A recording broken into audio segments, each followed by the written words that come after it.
안녕하세요. 글 쓰는 백수라이터 코봉입니다.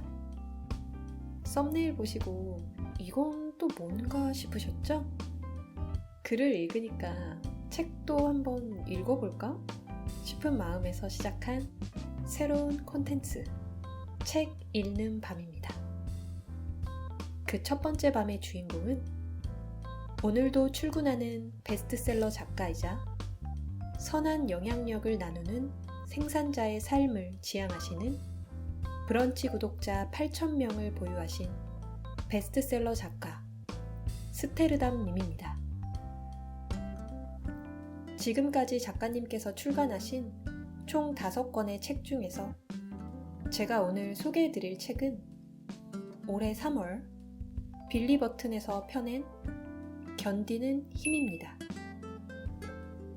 이 책은 제가 지금 해외에 살고 있어서 전자책으로 구매해서 읽게 되었는데요.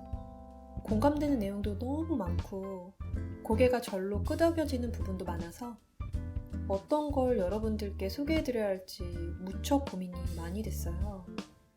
마음 같아서는 처음부터 끝까지 다 읽어드리고 싶었지만 그럼 영상이 너무 길어질 것 같기도 하고 제가 다 말씀드리는 것보다는 구독자님들께서 책을 직접 읽으시면서 이런저런 생각을 해보시면 더 좋을 것 같은 책이라는 생각이 들어서 오늘은 고르고 고른 딱 2편의 글을 낭독하고 그에 관한 저의 생각을 짤막하게 말씀드리는 방식으로 내용을 이어가 볼까 합니다. 첫 번째 글, 버팀목의 중요성.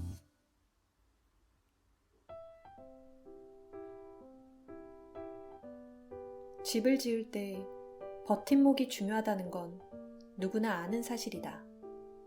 버팀목이 있어야 그것을 토대로 흙을 쌓을 수 있고 또 그것을 토대로 집의 뼈대와 틀이 완성된다. 버팀목이 없다면 사상 누각이 될 것이 뻔하다. 아무리 멋지고 으리으리한 집도 버팀목 없이는 완성은 물론 시작조차 할 수 없다. 하지만 우리는 버팀목의 실체를 잘 알지 못한다. 그 중요성을 잊은 지 오래다. 지금 내가 집안에서 이렇게 글을 쓸 수 있는 것도 결국 버팀목이라는 존재가 있기 때문이다. 원래 중요한 것들은 잊기 마련이다. 당장 공기를 생각해보자. 우리는 하루에 얼마나 공기의 존재를 느끼는가? 한시도 숨을 쉬지 않은 적이 없는데 한시도 공기의 존재를 느끼지 못하는 우리네 인간은 얼마나 교만하고 우둔한지 모르겠다. 21세기 비틀스라는 수식어를 만들어낸 아이돌 그룹. 정말로 지금까지 이런 아이돌은 없었다. 그래서일까? 그 친구들의 성공 요인을 분석하려는 많은 시도가 있다. 누구는 앳된 외모라 하고 또 누구는 칼군무가 그것이라 한다. 어떤 이는 서사가 있는 노래가 성공 요인이라 하고 또 다른 이는 영어가 섞인 가사가 공감을 이끌어냈다고 한다. 하지만 그 요인 하나하나, 아니 그 모두를 모아도 지금의 세계적인 신드롬을 설명할 순 없다. 나는 조금 다른 관점으로 그들의 성공 요인을 꼽아보았다. 그들이 온전히 성공할 수 있었던 요인은 바로 버티기였다. 그렇게밖에 설명할 수가 없다. 그렇지 않은가? 그들이 방치된 연습생 시절이나 이름을 갖고 조롱하던 사람들에게 굴복당했거나 설 무대가 없어 방황하던 그때를 버티지 못해 중도 하차했다면 어땠을까? 지금의 성공은 있을 수가 없다. 즉, 그들은 하루아침에 성공한 것이 아니라 성공할 때까지 버틴 것이다. 그래서 난 버팀의 임계점이라는 말을 쓴다. 버티다 보면 뭔가가 이루어지는 시점을 말한다. 버티는 과정엔 별것 없어 보이지만 그것들이 차곡차곡 모여 힘을 발휘하는 때는 분명히 있다. 버팀목은 집의 작은 부분을 차지하고 있지만 그것이 기반이 되어 차곡차곡 쌓이고 결합되어 으리으리한 집이 되는 순간 말이다. 재밌는 것은 우리가 알게 모르게 버팀의 임계점을 일상어로 사용한다는 것이다. 살다 보니 별일이네. 오래 살고 볼 일이네. 등이 그렇다. 아마 세계적인 성공을 이룬 그 아이돌 친구들도 빌보드에 초대받았을 때 속으론 그 말을 되뇌지 않았을까?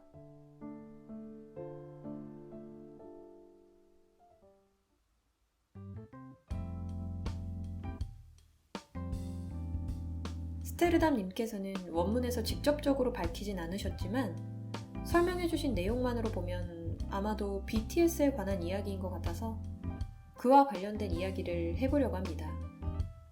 사실 저도 얼마 전에 BTS와 관련된 글을 하나 쓴 적이 있거든요. 보신 분들도 계실지 모르겠지만 진짜 쩐다 BTS라는 다소 가벼운 느낌의 글이었는데요. 평소엔 신경 써서 듣지 않았던 쩔어라는 BTS의 노래의 가사가 새벽에 깨서 글을 쓰고 있자니 너무나 또렷하게 들리면서 가사에 담긴 BTS의 철학에 너무 큰 감동을 받아서 쓰게 된 글이었거든요. 근데 그들이 정말 대단하다고 느끼게 된 건 그 글을 다 쓰고 나서 들은 말 한마디 때문이었어요. 제 친구 중에 BTS의 열혈 팬이 한 명 있는데요. 그 친구에게 제가 쓴 글을 보내주게 되면서 이런저런 얘기를 추가로 듣게 됐는데 사실 그 쩔어라는 노래는 BTS가 그래미는커녕 국내 음악 프로그램에서조차 단 한 번도 1위를 하지 못했을 때 발표한 곡이었다고 하더라고요. 그러니까 지금처럼 넘사벽의 글로벌 아이돌로서 입지가 굳혀지기 전에 가진 거 하나 없던 그 시절에 스스로가 다른 아이돌과는 다르다고 얘기를 하고 내가 하는 노래와 춤이 가장 쩐다고 말했던 거죠. 그 정신력과 삶을 대하는 태도가 너무너무 멋지다는 생각이 들더라고요. 그들이 그렇게 아무것도 이뤄놓은 것도 없는 절망적인 순간에 스스로가 가장 최고라고 말할 수 있었던 건 작가님께서 책을 통해 말씀해 주신 것처럼 버티는 힘을 가지고 있었기 때문이라고 생각합니다. 그런 의미에서 책 전반에 걸쳐서 버티는 것이 무조건 수동적인 행동이 아니라 역동적으로 삶을 이겨내는 선택이라고 말씀하시는 작가님의 생각에 너무나 깊은 공감을 했습니다. 두 번째 글. 견디는 힘은 무엇이고 어디에서 오는가?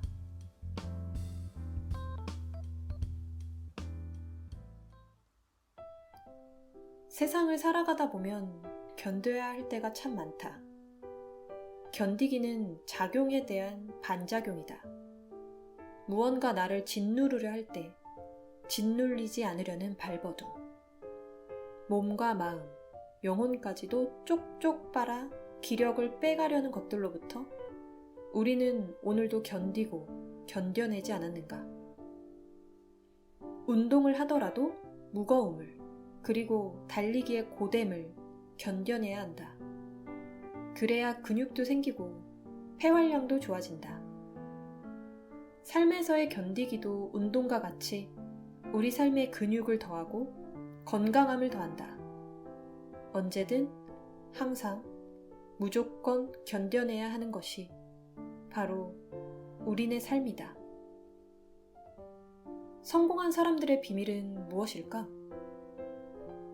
안젤라 더크워스는 저서 그릿에서 그들은 회복력이 강하고 나아갈 방향을 알고 있다고 했다. 그리고 또 하나, 바로 열정과 결합된 끈기가 그 비결이라 강조했다. 러닝머신 위에서 죽을 것 같이 힘들어도 목표를 이루기 위해 단 몇 초라도 더 뛰는 것. 20대에 이 러닝머신 위에서 뛴 사람들은 40년이 지나 추적 조사했을 때 직업 성취도와 사회적 만족도, 심리적 안정 수준은 러닝머신 위에서 견뎌낸 시간에 비례한다는 것을 알아낸 것이다. 나는 이것을 견디는 용기라 말하고 싶다. 그들은 아마도 힘에 겨울 때 견딜 수 있는 힘의 원천을 마음속 어디선가 끄집어내었을 가능성이 높다. 그것은 열정일 수도 있고 성공에 대한 욕구 또는 내가 기억하는 매듭을 푸는 순간에 들은 칭찬과도 같은 것일 수 있겠다. 하여 우리는 견디는 힘을 길러야 한다. 가끔은 노트를 펼치고 나의 장점에 대해 써보는 것이다. 다른 사람에게서 들은 칭찬도 좋고 내가 스스로를 인정하는 마음도 좋다. 손발이 오글거릴지언정 조금은 뻔뻔해도 좋으니 이럴 땐 스스로를 한껏 드높여보자. 이것은 착각이 아니며 착각이라 해도 약이 되는 착각이니 걱정 안 해도 된다. 또 하나, 마음에 와닿는 명언들을 함께 기록해도 좋다. 명언이 주는 힘은 의외로 크다.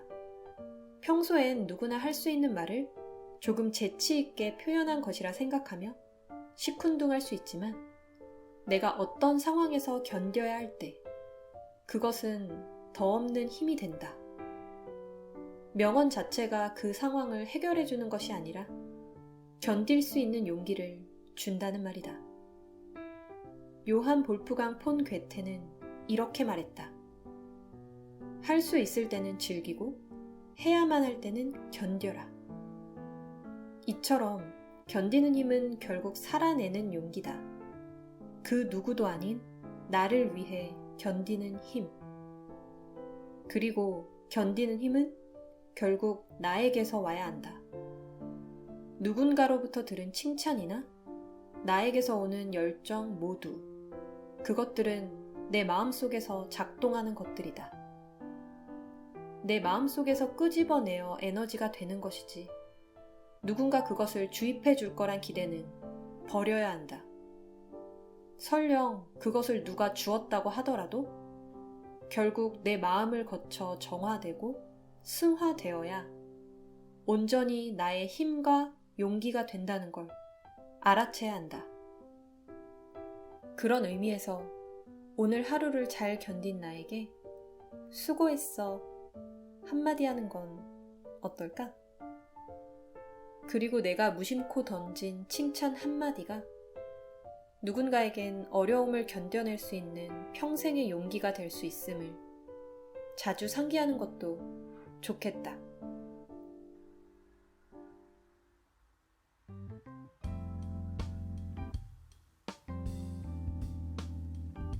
이 글을 읽고 저는 이 책이 좋은 책이라는 확신이 들었어요. 사실 저는 요즘 자기계발서를 잘 읽지 않아요. 예전에는 꽤 자주 읽었던 것 같은데 요즘은 읽을 필요가 없어졌거든요. 생각해보면 저는 저만의 기준이 서지 않아서 어떻게 살아가야 할지 막막할 때 자기계발서를 찾아서 읽었거든요. 누군가 제게 뚜렷한 답을 내려주기를 바라면서요. 그런데 요즘에 저는 제 나름의 삶을 대하는 태도와 남은 제 인생을 어떤 기준에 의해 살아갈 것인지가 명확해져서 자기계발서를 읽을 필요성을 못 느꼈었어요. 오히려 자기계발서를 접할 때마다 약간 거부감도 들더라고요. 자기계발서에는 문장에 힘이 가득하거든요. 이게 옳으니까 이렇게 해라. 이게 맞다. 이런 식의 논조로 이어지는 경우가 많아서 그런 책을 읽다 보면 좀 반발심 같은 게 생기더라고요. 그건 그냥 당신만의 생각 아닌가요? 혹은 저는 그렇게 생각 안 하는데요? 뭐 이런 식으로요.